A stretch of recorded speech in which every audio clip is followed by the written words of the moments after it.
a pessoa mesmo, com a Luzanira? Sim, tem duas histórias que se misturam aí, a história do ácido e a história da Luzanira.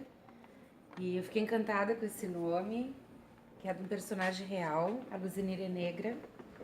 E eu trabalhei num projeto do Ministério da Justiça que se chama Mulheres da Paz. E era um projeto assim com 20 mil mulheres em todo o país, que eram das mulheres que perdem os filhos para a polícia e para o tráfico. Os filhos morreram e tem que fazer alguma coisa com essas mulheres. Então, eu criei esse projeto tem muitos anos, agora ele não existe mais, mas ele durou alguns anos nos 82 municípios mais violentos do país, onde mais morre gente. Eu conheci todos eles e trabalhei com a...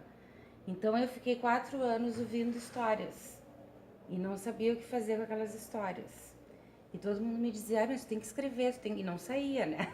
Não saía, porque aquilo era muito grande, muito horrível, né? Tem a Javalina. Adoro. Eu amo a Javalina Eu também. também. É, a Javalina é uma mulher numa penitenciária no Acre, que é a história exatamente como está escrita. E ela matou o marido. Mas tem toda uma ambiguidade no texto, que ela é uma psicótica, né? Então é a ambiguidade dos loucos, assim, que tu nunca fica sabendo muito bem o que está acontecendo. E quando começou a sair essas histórias, são 4 ou 5, né? 4. É o Leite Ostra, Vermelho, as Gregas do Mangue, a Javalina e ostra. e a Ostra. É. Eu não tinha ideia do que eu ia escrever. Eu sabia, assim, que escrever uma coisa acadêmica ou mais formal, isso tem nos relatórios, né? Uma coisa acadêmica também não dá conta. Eu acho que tem coisas que só a literatura dá conta. Assim, o momento que a gente está vivendo hoje, por exemplo, tu pode ver um monte de cientista político escrevendo e a academia tentando explicar o que está acontecendo, mas só a literatura vai dar conta desse momento. Só a imaginação, a percepção artística, estética do mundo, que é esse final que vocês fizeram, é que dá conta, porque o papel de algumas pessoas é matar. É esse o papel, porque elas estão na vida aí fazendo isso. E eu acho que o papel do artista e de quem interpreta é um papel estético no mundo, é de embelezar o mundo, né?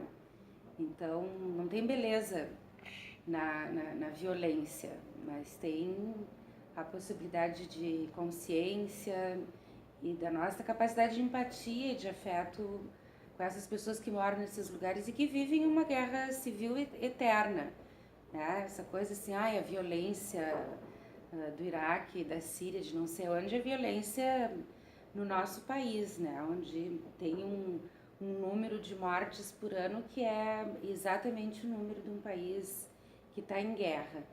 E eu acho que uma coisa muito importante assim que eu aprendi nesse lugar onde eu fiquei alguns anos, assim, na época sem saber porquê, é que existe uma hipervisibilidade da violência masculina, tanto que todos os programas e projetos de governo sempre eram para adolescentes pobres, negros de 18 a 24 anos, né? Que é isso que se mata nesse país. E existe uma invisibilidade da violência feminina, porque violência doméstica não é considerado um problema de segurança pública.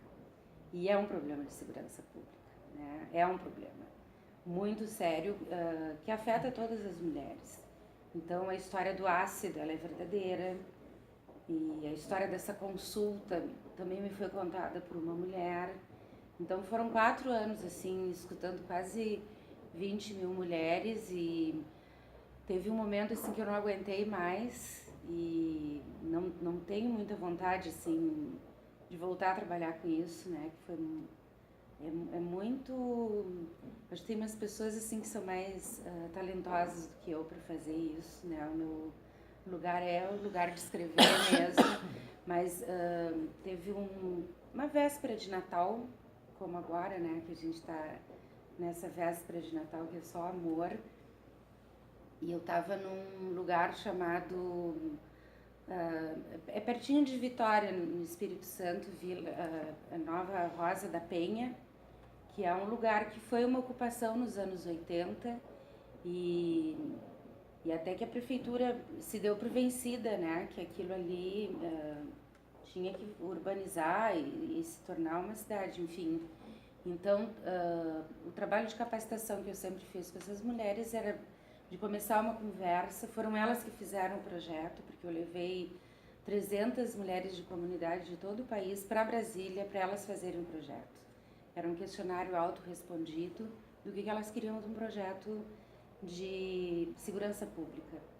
E de muita gente no governo dizendo que elas iam roubar coisas do hotel e absurdos desse tipo, assim. Foi uma das experiências mais belas da minha vida, elas dizendo o que queriam do governo, né, para ter mais segurança e para viver melhor nessas comunidades onde tudo é precário e não existe, né. Então eu sempre começava com uma grande conversa onde elas se apresentavam e naquele lugar todas tinham uma história muito parecida. Quando a prefeitura então decidiu, elas eram todas da mesma geração, né? Então quando a prefeitura decidiu transformar aquilo urbanizar, naquela noite a prefeitura botou umas lonas pretas assim para que elas pudessem dormir. E quando elas acordaram de manhã, muitos dos bebês tinham morrido asfixiados. Então todas elas vinham dessa história. E eu saí dali, fui pro hotel, destruída, né? E quando eu acordei de manhã, eu tinha uma coisa nos olhos, assim, que eu sabia que era uma encrenca. Sim. A gente é muito intuitiva, né? Uhum. Eu disse, não, eu tô com uma dor no olho, que isso não é uma coisa normal. E fui para um hospital no Rio de Janeiro, eu tava com herpes nos olhos. Que se tivesse entrado no olho, era uma coisa que pode até cegar, né? Eu tava com herpes nos olhos. E eu fui para o aeroporto de Santos Dumont para pegar o avião, assim, queria ir embora, né, esquecer tudo aquilo. E era naquela época dos grandes atrasos, assim, que o avião atrasava, te lembra aquele horror de gente? E aí eu tava sentada numa mesa sozinha e chegou Marcela Antoni e me perguntou se podia sentar do meu lado. Eu disse, não, o que Deus quer comigo? O homem mais lindo do mundo queria sentar na minha mesa. Eu com herpes nos olhos. Ai, desculpa, mas eu preciso dar uma aliviada. Eu disse, não, tô esperando o meu marido. Ai, não acredito. Ai, eu já dizia, sim, pode sentar mas eu aí, tava me com abraça. herpes nos olhos, eu sabia. Eu vou te passar herpes, tu vai ver. Não, a pessoa não fez nada e tava com herpes, não fez nada com Marcela Antoni. E ficou com herpes. Desculpa, eu só conto essa bobagem. Ai, essa é ótima. Uma aliviada. Ai. Então, só muitos anos depois foi um desafio para mim, porque isso saiu em forma de diálogo. E eu era uma escritora que eu achava que eu não sabia escrever diálogo. Ai, não, diálogos eu não sei escrever. E saíram os 4 textos em forma de diálogo. A Javalina é meio um delírio, né? A Javalina, ela é um monólogo, assim, ela fala sozinha.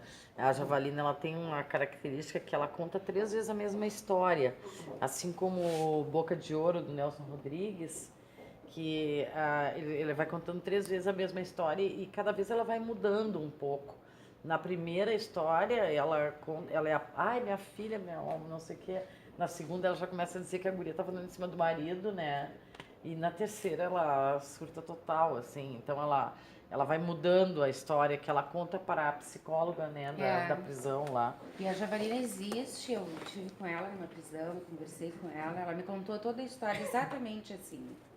E o Leite Vermelho é a história das mulheres chegando no Ministério da Justiça. Essa é muito boa também. Essa tem engraçado o início. Elas chegam... Porque chove, elas querem, não tem pra, né, tem que ficar lá esperando e a secretária pergunta se elas querem alguma coisa, elas perguntam se não tem o que comer, o que beber. Exatamente. Essas mulheres eram as líderes do movimento contra a violência do Rio de Janeiro. Famosas, assim. Inclusive, a Glória Pérez é muito amiga delas por causa da morte da filha. E quando a gente estava fazendo o projeto, a Glória Pérez colocou numa das novelas, que eu não me lembro, o nome de uma delas. Porque elas todas me diziam assim, essas histórias têm que ser escritas porque a gente está velha, a gente vai morrer. E desse grupo que foi a Brasília, 3 já morreram. Então, cada vez que eu já vi ela... Tinha a mãe da Candelária, né? as mães da Candelária. Tinha algumas que eram do Alemão, de todos os lugares Isso. onde aconteceram as grandes chacinas do Rio, né? E o Leite Vermelho, ela é a mãe de uma policial. Que a policial tá grávida e daí eles desmontam a policial, uma queima de arquivo, assim, eles quebram toda ela. E quando ela abraça, as lágrimas, e estava chovendo, né? Então, a história do Leite Vermelho. Essas frases Ela foram todas assim, ditas por elas. Então, os direitos autorais dos textos são delas também, elas encenam isso em todo o Brasil. Na Bahia, elas tinham um lenço preto na cabeça, que eu quase me desidratei de tanto chorar, de tão lindo que era, assim, uma coisa, né? Claro. E as Gregas do Mangue é numa cooperativa de pescadoras de siri, no Espírito Santo, onde tem o grupo executor do projeto, e aí é um texto só sobre maternidade, onde as mulheres botam todas as loucuras para fora sobre filhos, porque mãe é um estado de loucura total, né? Assim, aquele ser sair da gente e crescer, a pessoa só pode enlouquecer, né? Não é uma coisa normal isso. Então, são todas as fantasias e coisas que as mulheres pensam sobre maternidade que está nesse texto. Para mim foi uma surpresa muito grande, assim, ter conseguido escrever, mas eu achava que tinha que ser feito porque era a voz delas, né? E 3 já morreram. Uma morreu antes do julgamento dos caras que mataram o filho, ela não aguentou, ela morreu do coração.